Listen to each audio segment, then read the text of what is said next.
Hello students, welcome back to Tuition Masters, and today we are here with doing work and energy के 10 most important questions from your grade 9 physics.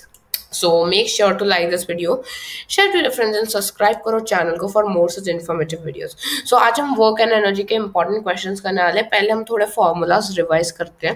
Okay, so first of all, ये chapter में you have three parts: work, power and energy. When I talk about work is nothing but force into displacement. ठीक है, unit is joules, है ना. उसके बाद next we have is kinetic energy. Kinetic energy is nothing but 1/2 mv square. M is the mass, v is the velocity. Potential energy is equals to mgh, mass into acceleration due to gravity and height of the object it is reached. ठीक है. उसके बाद आता है power. Power is nothing with the rate of doing work, W/T. Unit होता है इसका watts. तो ये four formulas you have to remember throughout the chapter, and if you remember this, your chapter will be very easy. Okay, so let us start with the first question. Question number 1 says, body of a boy of mass 50 kg is running up a staircase of this and this. Okay, height is this much. Find his power. देखो, power find out करनी है. Power is nothing but work upon time.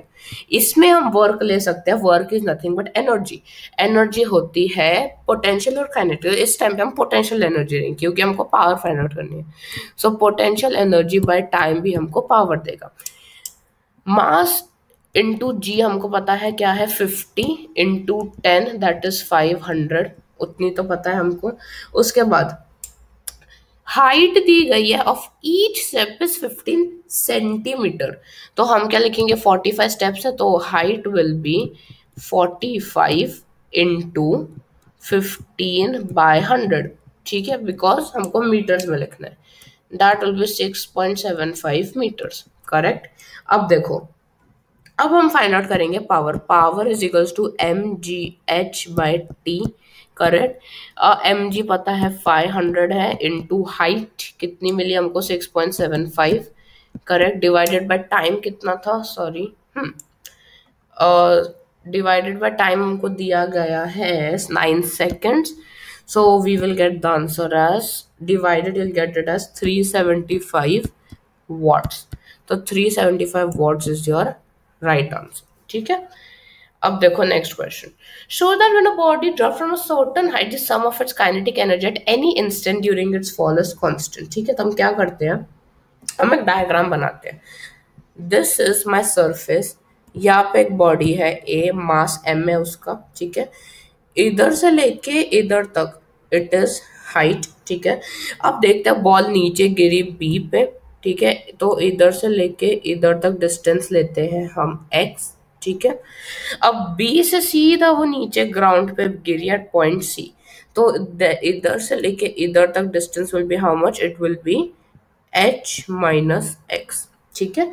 So point A पे kinetic energy zero की, because ऊपर से हमने drop किया तो कोई इनिशियली कुछ नहीं है. तो 0 प्लस पोटेंशियल एनर्जी mgh होगा. So that is mgh only, है ना. ठीक है. अब देखो पॉइंट बी पे हमको फाइंड आउट करनी है पहले वेलोसिटी, क्योंकि इसमें तो कुछ वेलोसिटी होगी. तो हम यूज करेंगे formula v² is equals to u² plus 2as. तो क्या मिलेगा, v² तो 0 हुआ तो v² विल बी 2. a की जगह हम लिखेंगे एक्सेलरेशन ड्यू टू ग्रेविटी, और s कितना डिस्प्लेस हुआ, x यूनिट्स, तो 2gx. ठीक है. अब काइनेटिक एनर्जी कितनी होगी, kinetic energy at point B will be how much, 1/2 m. v² की वैल्यू कितनी है, 2gx. 2 कैंसिल, तो ये बन जाता है mgx काइनेटिक एनर्जी. अब पोटेंशियल एनर्जी कितनी होगी, potential energy EP will be equals to what, mgh, है ना. mg तो कॉमन रहेगा. h हाइट क्या होगी, height will be nothing but h minus x. Correct, h minus x होगी एट पॉइंट B, है ना. अब ऐड करो दोनों को. If you add it what will you get, total energy will be mg हाँ, M G X plus M जी H minus X, correct. Okay, वो कितनी वैल्यू मिलेगी? If you calculated it will be equals to M ji H only, ठीक है। अब next देखो, next solve करते हैं हम आगे। अब पॉइंट सी पे जस्ट ग्राउंड पे है, तो अगेन हम फॉर्मूला यूज करेंगे, v square is equals to you square plus two a s. U square again zero ही रहेगा और ये बन जाएगा two g full capital, because पूरा डिस्टेंस उसने कवर कर लिया है। अब दैट बिकम्स आवर एनर्जी। अब काइनेटिक एनर्जी कितनी बनेगी? Kinetic energy is equals to 1/2 v m, v square क्या है? 2 g h, again two two cancel, तो क्या बन जाता है? एम जी एच, राइट। एम जी एच, तो काइनेटिक एनर्जी, अब पोटेंशियल एनर्जी तो खत्म हो गई, so it will become to in total zero only. So इधर भी m ji h, if you check ahead, m ji h कोई भी पॉइंट पे ले लो, उसकी काइनेटिक एनर्जी का सम इक्वल ही रहेगा। Okay, so let's move towards the next question. Derive an expression for the kinetic energy of a body, ठीक है। Expression क्या होता है कि kinetic energy is the energy possessed by the virtue, ठीक है। अब हमको फाइंड आउट करना है मास और इन सब का, ठीक है। सो देखो, kinetic energy for body of mass 5 kg, velocity इतनी दी गई है। So we can use the formula V square is equals to you square plus 2as, है ना। उसके बाद यू स्क्वायर तो जीरो हो गया और ये बन जाएगा 2as। ए की वैल्यू फाइंड करने के लिए we can write it as v square by 2s, है ना, we can write it that way. अब देखो, we know from second law of Newton क्या कहता है? Force is equal to mass into acceleration. A की वैल्यू हमको मिली है v square is equal v square by 2s, हम क्या लिख सकते हैं? F is equals to m v square by 2s, है ना, वी कैन राइट दैट। अब देखो, वर्क डन जो होगा that will be equals to the kinetic energy, है ना, होगा ना। So work done is force into displacement is equals to 1/2 mv square, है ना, राइट। तो फोर्स तो हमको मिला है ऊपर से mv स्क्वायर बाय 2s, और एक और ऐसा हार्ड मल्टीप्लाई करना है। This whole value is equals to 1/2 mv square, है ना, करेक्ट। सो अब हम क्या करेंगे? We have to now put the values put करेंगे। एक्सप्रेशन बन गया हमारा, एक्सप्रेशन बन गया। So kinetic energy we know is 1/2 mv square, 1/2 into mass is given कितना? 5 kg, इंटू वेलोसिटी इज 2.5 का square. So if you calculate that you will get it approximately as 15.6 joule. So 15.6 joule is your answer, ठीक है। अब देखो next question.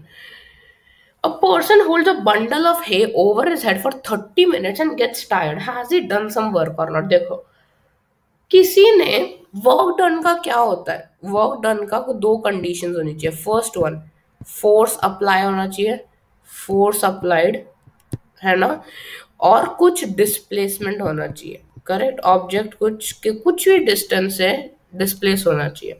अब उसने तो बस होल्ड करके रखा है, पकड़ के तो रखा है बस, है ना, डिस्प्लेसमेंट और कोई फोर्स अप्लाई नहीं, और बस पकड़ के रखा है। सो कोई वर्क डन हुआ कि नहीं? So no work is done, क्योंकि डिस्प्लेसमेंट नहीं हो रहा, फोर्स नहीं हो रहा। एक चीज तो होनी चाहिए एटलीस्ट, करेक्ट। एक चीज क्या हो रही है? बस उसका फोर्स उसने उठाया नीचे से, बस डिस्प्लेस हुआ, that's it. Okay, so work done is not done here. Okay, अब देखो, a pair of bullocks exert force of 140 Newton on a plow. Okay, the field being plowed is 15 meter long. How much work is done in plowing? अब देखो, how much work? Work is again force into displacement. Force कितना कर रहे हैं? 140 Newton का। Displacement कितनी है? 15 metre. So what will you do? 140 into 50, that will give you 2100 joules. That becomes your amount of work done, ठीक है। अब आते हैं इस क्वेश्चन पे। A 1800 kg car is moving with this velocity. Brakes are applied. Average force is exerted like approximately 6000 Newton. Find the distance traveled before it comes to rest. ठीक है। सो हम पहले लगाते हैं अपनी kinetic energy 1/2 mv², correct. 1/2 m की value कितनी है 1800 इंटू v²। v कितना है, v है 30, 13 to 30 90, नहीं सॉरी 900, हाँ। सो simplify, you will get it as 81 and 4 zeros, 1 2 3 4 4 joules, that much kinetic energy is there, ठीक है। अब देखो kinetic energy और work done same हुआ, correct, that means work is equals to force into displacement। work is nothing but kinetic energy, तो हम लिख सकते हैं कि 8 this kinetic energy 8 कुछ 810,000 जूल्स है ना, is equals to how much, force कितना था 6,000 का, इनटू ऐसे इधर दिएगा ना 6,000 का, ठीक है। So value of S will be how much, S will be 8140 divided by 6,000, 3030 cut 6 1 जा, and it will B 135 meter. So 135 meter will be traveled by the car before stopping, ठीक है। अब देखो next question, question number 7 says that a light and a heavy object with the same momentum same है, let us say दो objects है ना, तो P1 momentum 1 is m1 into v1, ठीक है, और दूसरे का क्या है P2 is equals to m2 v2। उन्होंने क्या किया है कि मोमेंटम्स जो है वो इक्वल है, that means p1 is equals to p2, और we can even write it as m1 v1 is equals to m2 u2, ठीक है। Find out the ratio of the kinetic energies, हमको काइनेटिक एनर्जीज का ratios निकालना है, ठीक है। सो m1 v1 equals to m2 u2, but हमको पता है कि एक लाइट और एक heavy, let's say m2 heavy है, तो m1 is lesser than m2, तो वेलोसिटी भी v1 की ज्यादा होगी कंपेयर टू v2, है ना। सो kinetic energy for object number 1 कितना होगा 1/2 m1 v1 का स्क्वायर, और काइनेटिक एनर्जी ऑफ दूसरी object will be how much, that will be 1/2 m2 v2 का होल स्क्वायर, करेक्ट। अब इन दोनों का रेशियोज निकालना है। नाउ m1 v1 क्या होता है, that is nothing but p only, है ना। सो 1/2 m1 v1 is nothing but my p1, so p1 into v1, और इसमें भी हम लिख देंगे m2 p2 और v2, क्यों, बिकॉज v2 का स्क्वायर है, स्क्वायर मतलब you have to find it that way, ठीक है। अब दोनों का रेशियो लो, ratio will be how much, दोनों का रेशियो लोगे you will gate 1/2 p2 v1 bye 1/2 p2 u2, है ना, सॉरी p1 v1, है ना। सो what will you gate, p2 गया, है ना, p गया, फिर ये भी कैंसिल हो गया, so will get the answer as v1 by v2। ये हुआ रेशियो उनकी काइनेटिक एनर्जी का। सो पहली वाली kinetic energy 1 is greater than kinetic energy of 2। हमको एक और चीज फाइंड आउट करनी है कि इसके पास ज्यादा काइनेटिक एनर्जी है ना, सो काइनेटिक एनर्जी ज्यादा किसके पास है, ऑब्वियसली 1 के पास ज्यादा है, okay. Next question, 4 men lift a 250 kg box to a height of 1 meter, hold it without raising or lowering it. How much work is done? ठीक है, तो एक एक करके क्वेश्चन सॉल्व करते हैं। पहला क्वेश्चन कहता है how much work is done? Again, work is equals to Fs. F is given to us as force is given to us as how much? अच्छा, force नहीं दिया, okay. Force will be how much? Mass into acceleration, mass कितना है 250, into acceleration कौन सा होगा, acceleration due to gravity, तो into 10, है ना। So it will become how much, it will become 2500, ठीक है। अभी कितना 1 मीटर का रेस किया, तो into 1, so therefore work done is equals to 2500 joules, correct. अब how much work is done how much work is done, no work is done ना. उन्होंने विदाउट हिलाई डुलाई, विदाउट रेजिंग और लोइंग इट, बस पकड़ के रखा, so no work is done, zero. ठीक है. Why do they get tired while holding it, क्यों टायर्ड हो जाते हैं? Okay, extra slides. Why do they get tired? Because जब वो एक्ट करे, जैसे देखो आपने इधर से उठाया एक बॉक्स को, अब बॉक्स के ऊपर ग्रेविटी का फोर्स लग रहा है ना, ग्रेविटी एक फोर्स अपनी तरफ से भी लगा रही है. So when gravity is applying force, your muscular gets tired, so that's why you feel tiredness. ठीक है. सेकंड लास्ट क्वेश्चन पे चलते हैं. The power of a motor pump is 2 kilowatts. How much water per minute the pump can raise to a height of 10 metre? Power is equals to work by time. Correct. Work हम लिख सकते हैं potential energy by time also. अब देखो मास तो नहीं पता, but जी की वैल्यू पता हमको 10 होती है, आप ले सकते हो, या 9.8. हाइट कितना दिया है? 10 मीटर डिवाइडेड बाय टाइम कितना है? The in a minute, so 60 seconds है ना. So 0 0 cancelled. The 10 m by 6 that will give us how much? 2000 watts देगा. मास को हम नेग्लेक्ट कर सकते हैं. Okay. So mass will be, अच्छा नहीं नेग्लेक्ट नहीं करना, हाँ mass will be how much? अब मास देखो, mass will be 12,000 by 10. Shit, sorry, 12,000 by 10 tag गया तो that will give 1,200 kg. So that is the mass of water it can raise up. ठीक है. अब लास्ट क्वेश्चन देखो. Last question is a rocket is moving up with velocity v velocity है. सो if the velocity of the rocket is suddenly triple, तो kinetic energy का क्या है? Triple हो गई. इनिशियल वेलोसिटी u कितनी थी? u इज u थी, मतलब चलो u ही थी. ठीक है. सो उसके बाद जब ट्रिपल हो गए that become u 3u. Correct, 3u बन गए.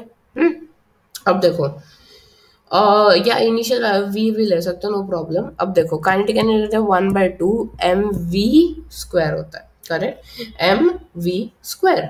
सो फाइनल काइनेटिक एनर्जी कितनी होगी? Final kinetic energy will be 1/2 m3v by 3v का स्क्वायर. ठीक है. That will be equals to 3 into 1/2 mv square. क्यों? बिकॉज 3 का स्क्वायर 9. सो सॉरी 9 आएगा ना इधर. हाँ, सो 9 विल कम हियर, है ना. सो काइनेटिक एनर्जी का क्या रेशियो है? इसमें है 1, ये तो नॉर्मल वाला है हमारा 1, और इसका 9 है, तो 1:9 विल बी देयर ratios. ठीक है.